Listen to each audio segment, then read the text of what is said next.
Hey everybody, Tom Langland here with RVTexasYall.com, and with our video today, we've got 10 camping tips to make it easier. So stay tuned.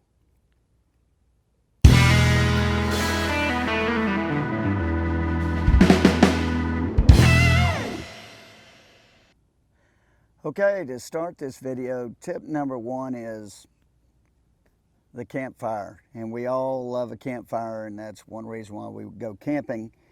But sometimes you'll get to your campsite and your fire pit looks like this. And that's why we buy a shovel like this. And this is, just a camping shovel, and it collapses to make it easier to carry. But then you tighten it up, you got a neat little shovel. And I mean, you've got all sorts of stuff in your pit, and this pit is going to need a shovel to clear it out. We even got trash in here, which brings us to tip number two. Get a little portable trash can that you take outside, because you don't, even when you're cooking and you got stuff, you want to throw it away right away. You don't want your trash blowing around. And a tip is always leave your campsite cleaner than the way you got it. I mean, look at ours around here. I mean, I've got trash there, I've got trash here, stuff in this pit. So, and we already cleaned up a bunch of glass that was around our RV when we first got here. So, a nice portable outside trash can.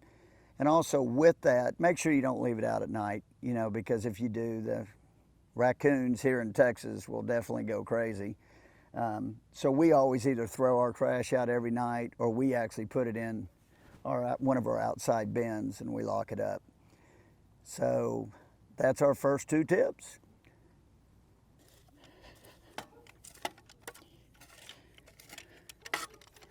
All right, now that we got it cleaned out, that brings us to tip number three.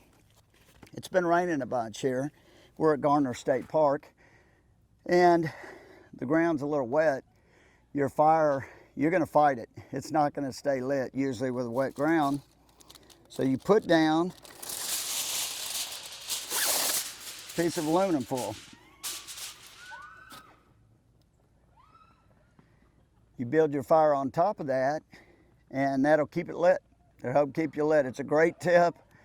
Our neighbor down the street taught us. His son was a Boy Scout. I think he became an Eagle Scout, and I think he was a Boy Scout leader. And this is what they used all the time, and it works for us all the time. So great tip on a wet ground. Always put aluminum foil down.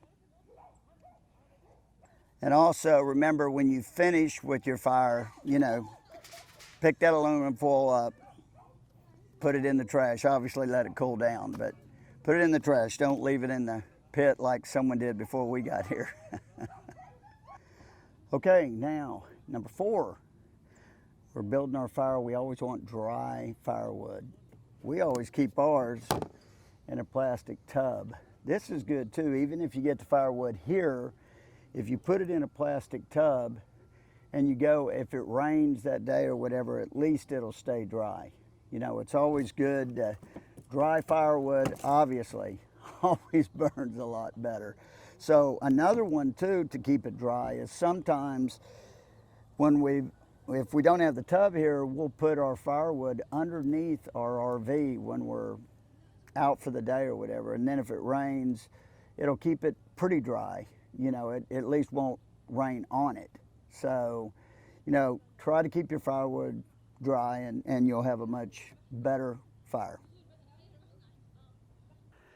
Okay, now another one of our camping tips is one that's near and dear to my heart, because when we started doing a lot of camping, I was always doing these campfires, and having the right tool to get logs in and out of the fire, because it can be dangerous. You can easily burn yourself, and I have on multiple occasions.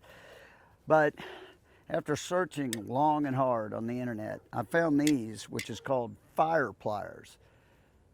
I've never found anything else like it. And they are incredible. You can I mean, that fire, I can take a log right off the fire.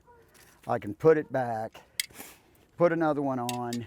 It makes managing your fire so much easier. So I strongly recommend this. We'll put this down in the comments of the company where you can get these.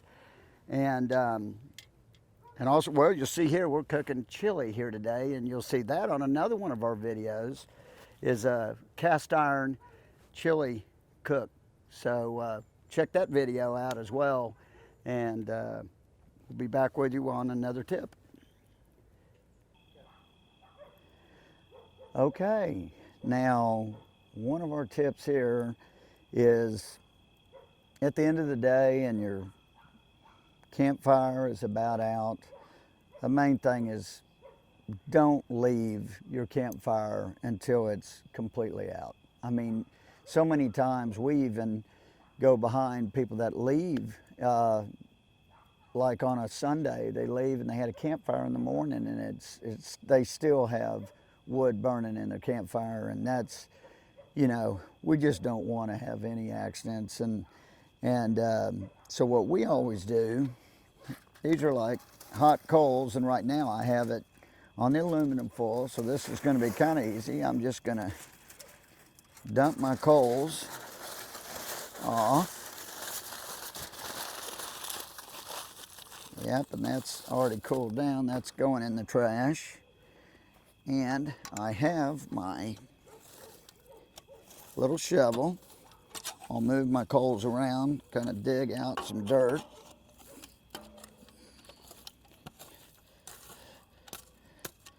And we just want to make sure we put this fire out. Now, oftentimes, Stacy and I will actually stay out here until it totally burns out. That's always a neat thing to do. Just chill by the fire and let it go out. But I got a pitcher of water too, so. And we just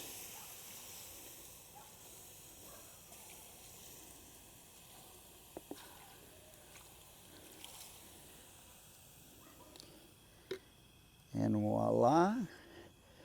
You can't see much because I put it out, and I will move it around more with my shovel. Gonna make sure this fire is totally out.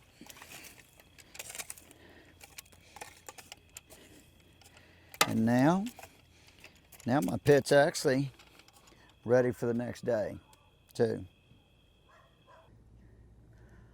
Well, another tip here is something that a lot of people have problems with. What do you do with your oil that's left over from bacon or whatever you're cooking? And we found, and I don't even know what you call it, but it's a container that has a bag in it. Range Clean is what it's called. Range Clean. And you can get replacement bags. And once I would kind of wait for the oil to cool down, but I mean, you can even do it when it's a little hot, but you just pour it into this,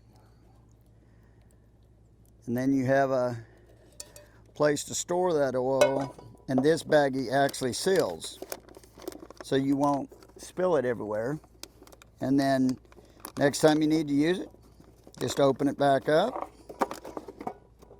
We put that in our basement storage, and when it gets full, dispose of it, put another baggie in. Makes it easy. So another thing that we like to carry is a weather monitoring system. Now, we have apps on our phone to monitor the weather. I've got about 6 weather apps because it's important as RVers and campers to know what's coming at you. But sometimes you're where you can't get a cell signal. Sometimes you get conflicting reports from those apps. So we like to have this as a backup because it doesn't require any data or cell signal to work. You've got an outside section that we clamp to the picnic table typically. That'll measure our wind speed, temperature, humidity, and all of that. And then it communicates with this, and this normally sits on the inside of our RV. And from there we can see outside temperature, humidity, wind speed, peak wind speed, the seasonal weather, the forecast, as well as the temperatures on the inside. So it's a great way to track the weather without having any type of data or cell usage. So one of the things we really like to do when we're out at a campground is hike or bike. And you check into a campground, they give you a nice map of the park that shows you where the camping loops are and the important information about, visitor centers and things you want to see and all of that, but it doesn't necessarily give you any detail about the trails, which can be extremely important if you want to go hiking or biking. So I always ask for a park trail map. Now these are totally different maps. Most parks will have a completely separate map that is just a trail map. Some parks will even have maps for their paddling trails. So you want to make sure you ask for this when you check into the park, because it gives you a lot more detail about the trails, and we always carry this with us when we're out hiking or biking or kayaking if it's a paddle trail map, so that we know where we are at any given point.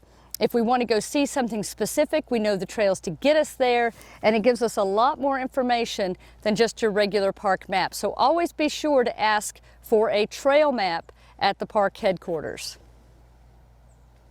Okay, so one final tip for this video, and it's been a pretty important one for us.